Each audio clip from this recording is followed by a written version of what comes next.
Oi pra todo mundo, sejam bem-vindos a mais um vídeo de resenha literária. Eu sou a Sara do canal Etc e Tal e hoje vamos conversar sobre Até Que Nada Mais Importe, de Luciano Subirá. Enquanto a vinheta está rolando, vai deixando o seu like e se inscreve para receber mais conteúdos como esse.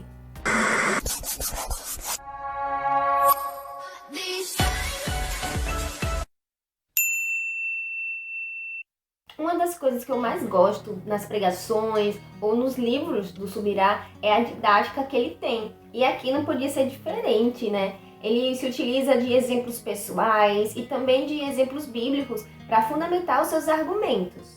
É um livro consideravelmente curto, tem apenas 150 páginas e está dividido em 12 capítulos, mas que nos levarão a fazer grandes reflexões que nos farão martelar aqui por um bom tempo. Ele inicia o livro contando uma experiência que ele passou em 2008, que transformou a vida dele. Em 2008, ele iniciou o ano buscando a Deus de uma forma que ele nunca havia feito. Ele quebrou todos os recordes de jejum, de oração, de leitura da palavra. E para vocês terem noção, ele passou 21 dias de jejum ingerindo só água. Então, assim, ninguém ia negar que ele estava realmente se dedicando, né, indo até os seus limites para agradar ao Senhor. Mas certa noite, nesse mesmo ano, ele foi tomado por um profundo senso de arrependimento e caiu em lágrimas, né? Ele estava se debruçando em lágrimas, mas ao mesmo tempo ele relutou contra aquele sentimento, porque afinal de contas ele estava dando o seu máximo buscando a Deus, então aquele sentimento não poderia vir de Deus, né? Não poderia ser verdadeiro. Mas aí é que está o ponto.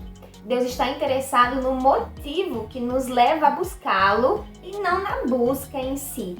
Subirá afirma que a nossa paixão pelo Senhor é muitas vezes rasa porque não o buscamos com intensidade devida. E intensidade está associada a foco. E por isso ele aponta que o nosso principal inimigo na perda do foco são as distrações, depois do próprio pecado, claro, né? Com certeza, várias situações e coisas podem se tornar distrações em nossas vidas, mas aqui ele aponta principalmente para o entretenimento. E não que se divertir seja algo errado, né? É algo bom, mas ele usa um exemplo pessoal com o filho para nos elucidar sobre o que ele está falando. Ele diz que quando ele chegava em casa, né, os filhos eram pequenos, eles chegavam ansiosos pela chegada do pai, né? Eles abraçavam e ficavam ali em comunhão, conversando, um momento bem gostoso em família. Só que depois dele ter presenteado o filho com um videogame, e isso trouxe alegria, né? Tanto para o pai como para o filho. Afinal de contas, o filho estava desejando muito videogame. Só que ele percebeu o seguinte: após a chegada do videogame, o filho não ficava mais na sala com aquela expectativa e saudade o aguardando. Quando Subirá chegava em casa, apenas a filha estava o aguardando. O filho estava lá jogando e dizia: espera aí, pai, eu vou só terminar, já eu vou. E não é que o videogame seja um problema, um pecado, mas o videogame ali estava tirando o foco daquele momento em família que eles tinham. E realmente, gente, o entretenimento, se nós não tomarmos cuidado, ele vai atrapalhar não só a nossa vida espiritual, que já é algo muito sério, mas também os afazeres do nosso cotidiano, né? Quantas vezes a gente já não se pegou maratonando uma série e esquecendo o tempo e deixando as coisas para fazer em casa, e quando viu não tinha almoço para comer, a casa tava, né, uma verdadeira bagunça. Ou você deixou de estudar para aquela prova que você precisava e acabou ficando no vermelho, né? Ou jogou até tarde, o seu rendimento no trabalho foi péssimo. Aquele momento em que estamos desfocados, envolvidos ali numa distração, Subirá vai chamar esse estado de embriaguez espiritual. E ele vai citar 5 tipos de embriaguez. A primeira é a conhecida, né, e a mais temida pelos cristãos, é o prazer carnal. Quando a gente guarda essas sensações, esses desejos pecaminosos, quando nós não rejeitamos, isso vai nos levar mais para perto da queda. O segundo tipo de embriaguez que Subirá cita aqui é a prosperidade financeira. Isso porque muitos, enquanto estão desempregados ou estão passando necessidade, eles se lançam e dependem inteiramente do Senhor, da misericórdia e graça. E quando Deus abençoa com prosperidade financeira, eles dizem estar muito ocupados ou ficam até mesmo desinteressados porque ficam envolvidos ali no dinheiro. Claro que ganhar dinheiro não é errado, mas Mamon não pode ser o nosso Deus. O terceiro tipo é posição, porque a verdade é que muitos não têm maturidade para assumir um cargo de liderança, seja na igreja, seja numa empresa, né, num cargo público. Se não tomarmos cuidado, a posição que a gente está, ela pode elevar tanto o nosso ego e a gente se achar o inabalável, né? Como falam por aí, se achar o alecrim dourado. Ele cita o ativismo ministerial também como um tipo de embriaguez, porque nós, muitas vezes, estamos desequilibrando as coisas. Claro que Deus nos chamou para servir, né? Servir é muito bom, evangelizar, ministrar, cuidar uns dos outros, né?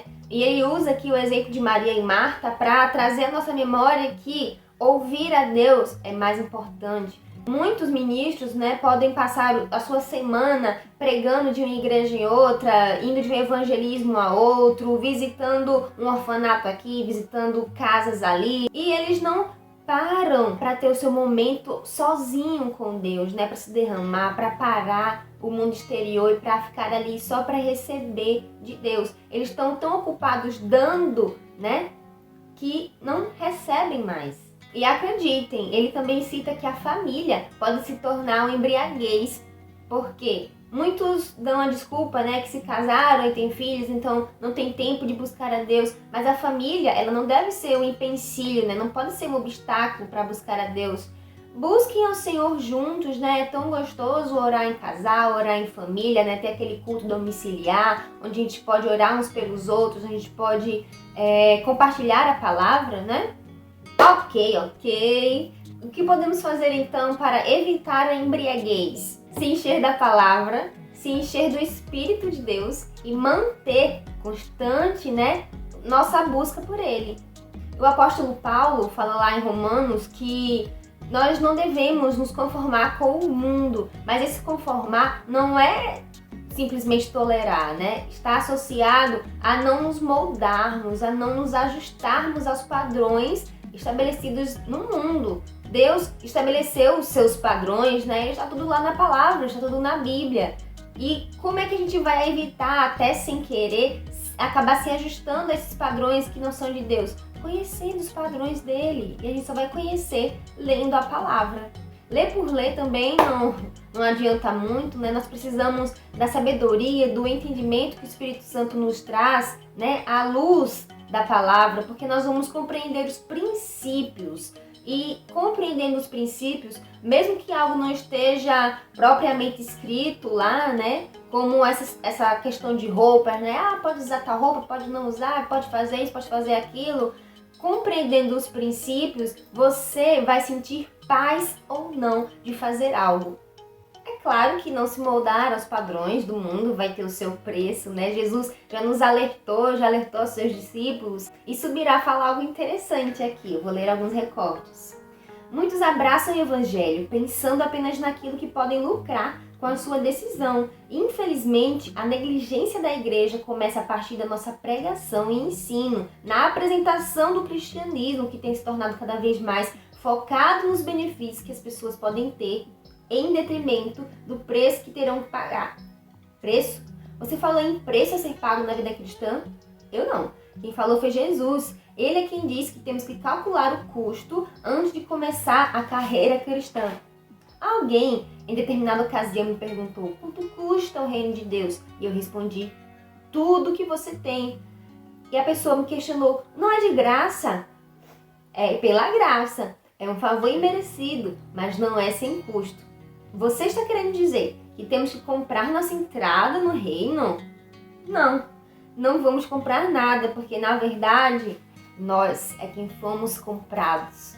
E qual é a consequência de sermos comprados? Não somos mais nossos donos, né? Não somos donos de nós mesmos. Nosso dono agora é Deus. Uma vez que escolhemos a caminhada cristã, isso tem que estar na nossa mente. E não é que Deus seja tirano, egoísta. Deus nem precisa de nós, né? Pra falar a verdade. Nós é que precisamos dele. Ele nos criou, então ele sabe o que é melhor para nós. Tudo em Deus é recíproco porque é um princípio dele. A aliança feita em amor. Ele é o nosso dono porque nos comprou por um alto preço na cruz, por nossos pecados, para nos resgatar de volta, para nos ter de volta. Mas ele também é um pai de amor, afinal de contas ele nos criou. E assim como um pai natural, né, você que é mãe, você que é pai, diz não para um filho porque sabe que o que ele está pedindo ou querendo não vai fazer bem para ele, Deus faz o mesmo conosco. Os não de Deus são para o nosso bem. Como eu falei, Deus trabalha com reciprocidade, isso está bem claro na Bíblia. Se acheguem a Deus e Deus se achegará a vós, batam e a porta será aberta, peçam e lhes será dado, quem me honra eu vou honrar, quem me despreza eu vou desprezar. E essa reciprocidade tem muito mais a ver com a consequência das nossas ações do que por escolha de Deus. Você pode até se perguntar muitas vezes por que os ímpios prosperam às vezes, né? Se você estiver se referindo à prosperidade financeira, realmente. Mas não se esqueça que até mesmo aqui na Terra há consequências para os atos maus. E é claro que Deus não quer ninguém passando fome ou necessidade, mas o nosso foco não pode parar aqui na Terra. A grande pergunta é, onde queremos passar a eternidade? Perto ou longe de Deus? Porque a verdadeira riqueza, gente, o dinheiro não pode comprar. Mas Deus não ama todos? Sim, mas nem todos vivem de uma maneira que o agrade. Isso porque ser amado por Deus é diferente de ser agradável a Ele, de ser aprovado por Ele. Ser amado por Deus fala sobre a natureza que Ele tem, a natureza de amor e como somos valiosos e importantes para Ele. Ser agradável a Deus fala sobre o nosso comportamento. O capítulo 6 foi um dos capítulos que mais falou no meu coração, porque Luciano Subirá discorre aqui sobre o porquê que Davi foi chamado de homem segundo o coração de Deus, mesmo tendo cometido aqueles pecados horríveis. E eu vou ler um trechinho, só para você sentir o gostinho e querer ler tudo, hein? Davi é o único na Bíblia que foi chamado de homem segundo o coração de Deus. E sabemos que esse adjetivo não foi usado para indicar que ele era um homem perfeito, porque alguns de seus pecados estão registrados nas Escrituras. Então, se não foi por causa da perfeição, por qual outra razão seria? Há um texto que revela muito do que o Senhor encontrou em Davi, está lá em Salmos 27, 4. Uma coisa peço ao Senhor e a buscarei, que eu possa morar na casa do Senhor todos os dias da minha vida, para contemplar a beleza do Senhor e meditar no seu templo.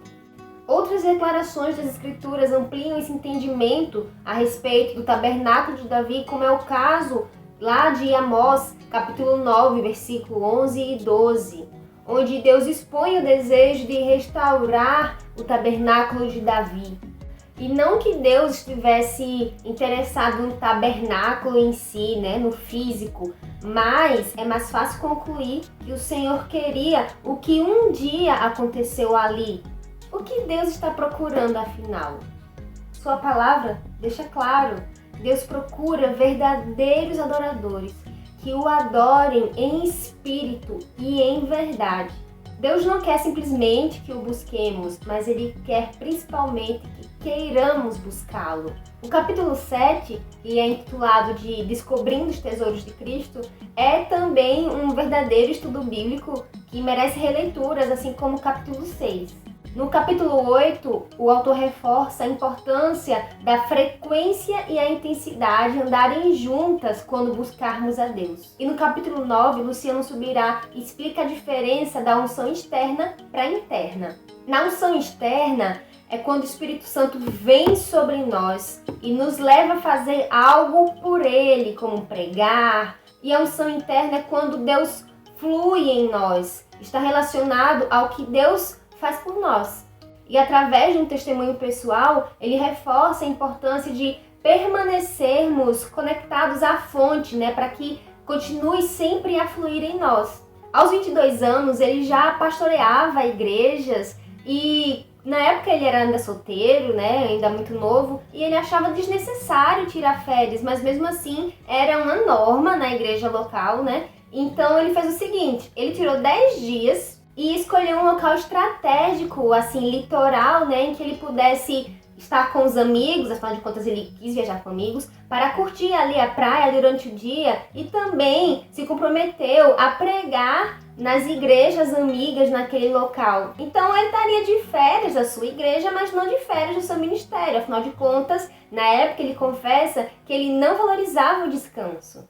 Ele conta que já fui avisando ao pastor amigo que nos hospedou assim: desta vez não espere que eu fique trancado no quarto orando a maior parte do dia. Eu estou de férias com os amigos e vamos para a praia todos os dias. E tudo seguiu bem por 8 dias, mas no 9º eles foram para a praia, né? E quando estavam voltando para poderem se arrumar, né, e ir à igreja para eles ministrarem lá, aconteceu, além da dor, um mal-estar físico em todo o corpo e algo pareceu acometer meu estado emocional e subitamente a alegria e o prazer de viver pareciam ter desaparecido. Eu queria orar contra aquilo, mas eu não conseguia. E enquanto os amigos dele estavam já se trocando, né, tomando banho, ficando praticamente prontos, ele tinha se jogado simplesmente na cama porque não tinha forças para se reerguer, não tinha nem força física nem vontade, né? Ele estava nesse estado aqui, batalhando contra si mesmo. Ele acabou não indo, né, para aquele culto e solicitou que os amigos orassem por ele, porque afinal de contas ele não estava conseguindo nem orar por si mesmo. E após certo tempo em oração, ele foi sendo restaurado e tanto físico quanto emocionalmente ele foi completamente liberto. E ele diz o seguinte: eu entendi naquele dia que eu havia passado tão mal naquela praia foi porque negligenciei a fonte. Eu passei 8 dias pregando, orando pelas pessoas, movendo no Espírito Santo. E nesse tempo, a unção externa fluiu livremente. Pessoas foram salvas, libertas, curadas. Porém, eu estava lutando com forças que não eram minhas. Oração não é algo opcional, é uma questão de sobrevivência. Nos últimos 3 capítulos, Luciano nos convida a abandonarmos a religiosidade e a lutar contra os nossos instintos de sobrevivência. O autor afirma que a religiosidade é como se fosse uma vacina do pecador contra o arrependimento. Ela promove um senso de justiça baseado na vida aparente, que por sua vez o cega para sua real condição espiritual. Não quer dizer que todo pecador que não seja religioso vai se arrepender, né? Mas ele está menos resistente ao arrependimento por justamente não se considerar justo. Quem está no pecado sabe que está errado e tem que mudar. O problema do religioso é que a aparência de piedade, ele se acha justo e perfeito. Qual é o grande valor de nossa vida? O que torna a vida significativa? O que faz dela algo pelo qual vale a pena viver? É uma vida que agrada a Deus, que nos leva a experimentar o cumprimento do nosso propósito. Geralmente, quando falamos sobre matar o nosso eu, está relacionado a alinharmos a nossa vontade à vontade de Deus. Mas, às vezes, sim, terão momentos e pessoas, circunstâncias que terão que escolher se vão querer viver de acordo com os princípios bíblicos ou viver, né? Existem sim muitos cristãos aí que estão sendo perseguidos, que estão sendo mortos por amor ao Evangelho, né? Por amor a Deus, por escolherem serem fiéis à sua fé. Como já disse Martin Luther King Jr., se você não está pronto para morrer por uma causa, então você não está pronto para viver por ela. Eu vou ficando por aqui, eu agradeço sua companhia. Se você gostou do vídeo, não esquece de deixar seu like e se inscreve para receber mais conteúdos como esse. Se você já leu o livro, comenta aqui suas impressões, vamos conversar. E se você quer comprar o livro, na descrição eu deixei um link para compra, tá? Um beijo e até o próximo vídeo.